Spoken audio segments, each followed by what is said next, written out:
Hello दोस्तों, good morning. आज हम आपको ट्रांसफार्मर के बारे में बताएंगे। ट्रांसफार्मर एक ऐसी युक्ति है, स्टैटिक्स युक्ति है, जो कि वैद्युत ऊर्जा को एक परिपथ से दूसरे परिपथ में ऊर्जा परिवर्तित करती है, या तो हम ये कह सकते हैं ट्रांसफॉर्म करती है, एक साइड से दूसरे साइड में वैद्युत ऊर्जा को ट्रांसफॉर्म करती है।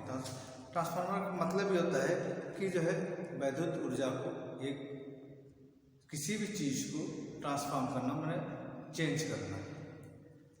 इसी प्रकार ट्रांसफार्मर हमारा वर्क करता है। दो परिपथ होती है, एक परिपथ से दूसरे परिपथ में, से हमारे इस परिपथ में सप्लाई देते हैं तो उसको दूसरे परिपथ में सप्लाई प्रदान कर देना, उसको ट्रांसफॉर्म कर देना, उसको ट्रांसफार्मर कहते हैं। लेकिन ट्रांसफार्मर एक सिर्फ एसी में ही यूज होता है, डीसी में नहीं यूज होता है।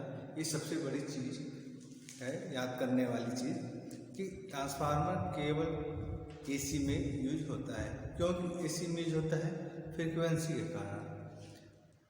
फ्रीक्वेंसी डीसी में नहीं पाई जाती है और एसी हमारा फ्रीक्वेंसी मिलता है, क्योंकि इसी हमारा साइनोसाइडल होता है। साइनोसाइडल होने के कारण इसी में फ्रीक्वेंसी मिलती है और साइन वेव पे चलता है, जो हम बता रहे हैं साइनोसाइडल, जिससे फ्रीक्वेंसी मिलती है, फ्रीक्वेंसी से ही जो है होता है। लेकिन इस ट्रांसफार्मर में, किसी भी ट्रांसफार्मर में फ्रीक्वेंसी चेंज नहीं होती है। जो फ्रीक्वेंसी हमारी प्राइमरी एक साइड में, सप्लाई साइड में मिलेगी, वही फ्रीक्वेंसी हमारी सेकेंडरी साइड में, लोड साइड में मिलती है। आज हम यही ट्रांसफार्मर की बात करेंगे। ट्रांसफार्मर होता क्या है, क्यों यूज होता है और इसका कार्य सिद्धांत क्या है। ट्रांसफार्मर का वर्किंग प्रिंसिपल सिर्फ म्यूचुअल इंडक्टेंस पे कार्य करता है। म्यूचुअल इंडक्टेंस क्या होता है, ये आज हम आपको बताएंगे। म्यूचुअल इंडक्टेंस होता है कि आप दो वाइंडिंग लीजिए, आप थोड़ी पास पास रख लीजिए और एक वाइंडिंग में सप्लाई दीजिए, तो आप देखेंगे कि दूसरी वाइंडिंग में भी विद्युत वाहक बल उत्पन्न हो जाता है, यानी वोल्टेज उत्पन्न हो जाता है बिना उसको सप्लाई दिए। उस चीज़ को म्यूचुअल इंडक्टेंस कहते हैं। उस प्रक्रिया को म्यूचुअल इंडक्टेंस कहते हैं कि ये दोनों वाइंडिंग चार्ज हो गया अपने आप, सिर्फ आपस में रखने से। इस चीज़ को म्यूचुअल इंडक्टेंस कहते हैं। आज इसके बाद ये तो हो गया म्यूचुअल इंडक्टेंस सिद्धांत के बारे में, वैद्युत संबंध के बारे में। ये होता कैसे है म्यूचुअल इंडक्टेंस।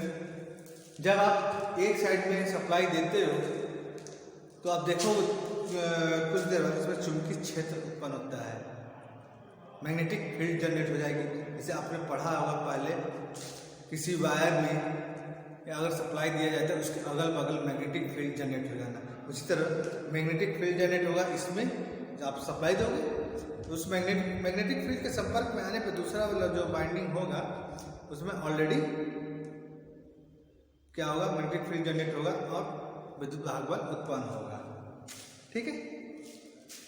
अब जो है तीसरी जो पॉइंट आती है हमारी कंस्ट्रक्शन। सबसे बड़ी चीज होती है ये सोचने की कि हमारा जो ट्रांसफार्मर जो देखने में इतना बड़ा लगता है या छोटा लगता है, छोटा सा होता है, इसके अंदर होता क्या है कि ये एक परिपथ से दूसरे परिपथ में विद्युत ऊर्जा को प्रवाहित कर दे। तो ये इसमें देखिए, इसमें जो है मेनली दो चीज होती है। वैसे तो चार चीज की जो आवश्यकता पड़ती है इसमें, लेकिन याद करने के लिए, समझने के लिए दो ही चीज होती है इसमें। एक तो ये रॉड जो आयताकार आप देख रहे हैं फिगर में कि ये आयत सा बना हुआ है, रेक्टेंगुलर, क्या चीज है, ये एक प्रकार का रॉड प्लेट होती है। इनकी थिकनेस 0.5 से भी कम होती है। थिकनेस मतलब मोटाई, चौड़ाई का देखिए, चौड़ाई चौड़ी होती है, लेकिन जो मोटाई होती है 0.5 होती है, mm में। एक नहीं होती है, कई सीट, ऐसे सीट होते हैं, उनको सीटों को एक के ऊपर एक परत ढक के कई सीट लगाए जाते हैं, मोटी की जाती है। फिर उसके बाद तारों द्वारा, कॉपर वायर द्वारा इनके ऊपर दो लपेटा, एक साइड लपेट देते हैं, फिर दूसरी साइड लपेट देते हैं। जब पहले साइड लपेटा जाता है, एक साइड में इधर सप्लाई दी जाती है, एसी सप्लाई हम देते हैं, उस सप्लाई को प्राइमरी साइड कहते हैं। ठीक है, इस साइड को प्राइमरी साइड कहते हैं। और जो दूसरा साइड होता है जिससे हम सप्लाई लेते हैं, उसको सेकेंडरी साइड कहते हैं, या लोड टर्मिनल कहते हैं, इसको सप्लाई टर्मिनल कहते हैं। जब हम इसमें सप्लाई देंगे तो क्या होगा, इसके अंदर म्यूचुअल इंडक्टेंस उत्पन्न होगी। म्यूचुअल इंडक्टेंस उत्पन्न होगी तो मैग्नेटिक फील्ड जनरेट होगा। मैग्नेटिक फील्ड जनरेट होगा तो ये इसको भी मैग्नेटिक फील्ड में अपने जनरेट करेगा और वोल्टेज उत्पन्न करेगा। अब हमारा जो वोल्टेज होता है यह निर्भर करेगा कि हमारा वोल्टेज कैसा है, कैसे हम ले रहे हैं, वोल्टेज अप में ले रहे हैं या डाउन में ले रहे हैं, जैसे हमें आवश्यकता होती है। इसीलिए ट्रांसफार्मर दो प्रकार के मेनली होते हैं, step up, step down. Step up transformer में हमें क्या होता है, प्राइमरी से तुलना में अधिक मिलता है, स्टेप डाउन में प्राइमरी के तुलना में कम मिलता है। ठीक है, हमारा जो है स्टेप डाउन में प्राइमरी की तुलना में कम मिलता है। ये तो हो गया।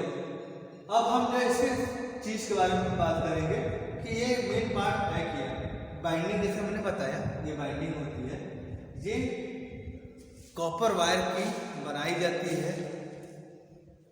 कॉपर वायर बढ़िया जो होता है ग्रेड की, उस ग्रेड से इस प्लेट को लपेटा जाता है, एक साइड दूसरे साइड में लपेट के सप्लाई की जाती है।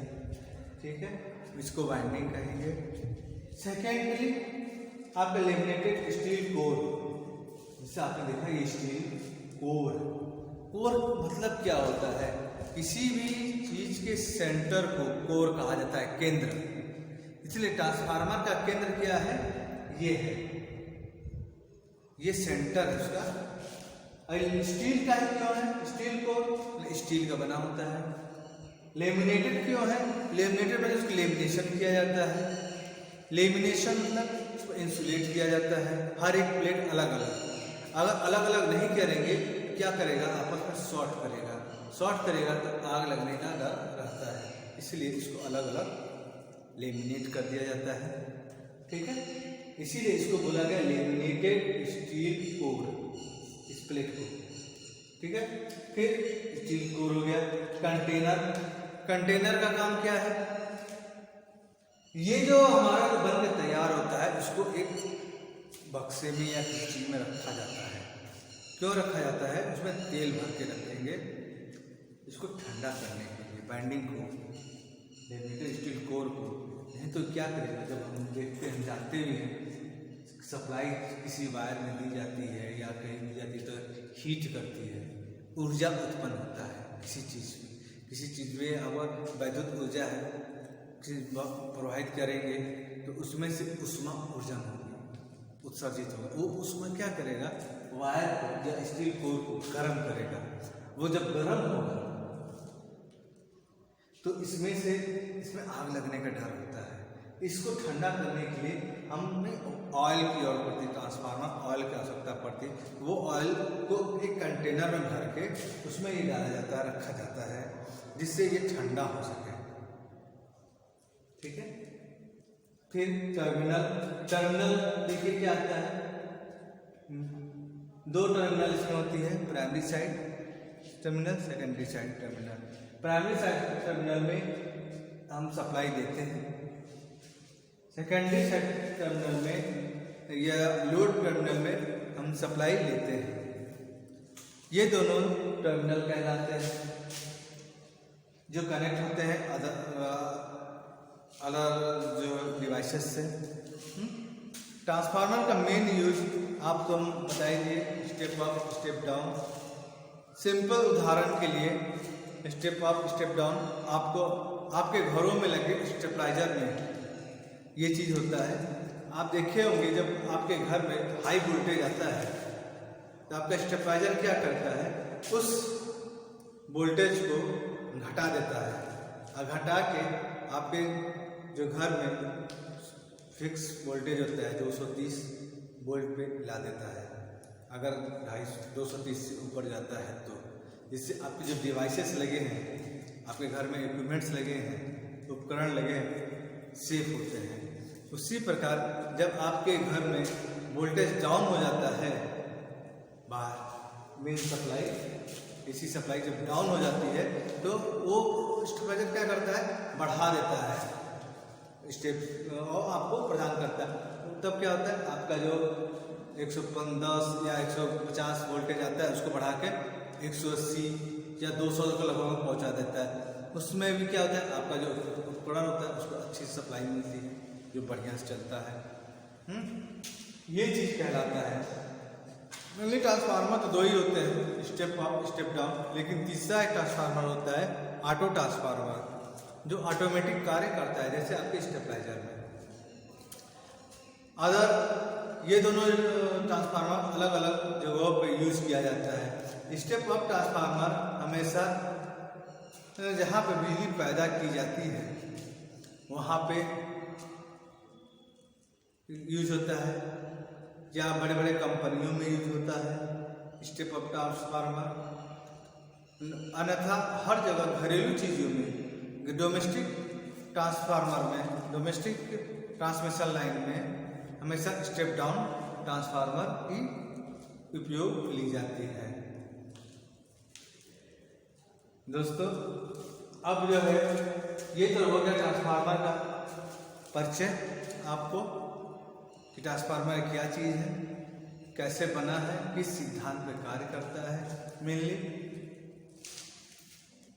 इसमें कुछ जानकारी लेना हो आप कमेंट के द्वारा या हमारा नंबर है उससे आप जानकारी ले सकते हैं। धन्यवाद, बाय।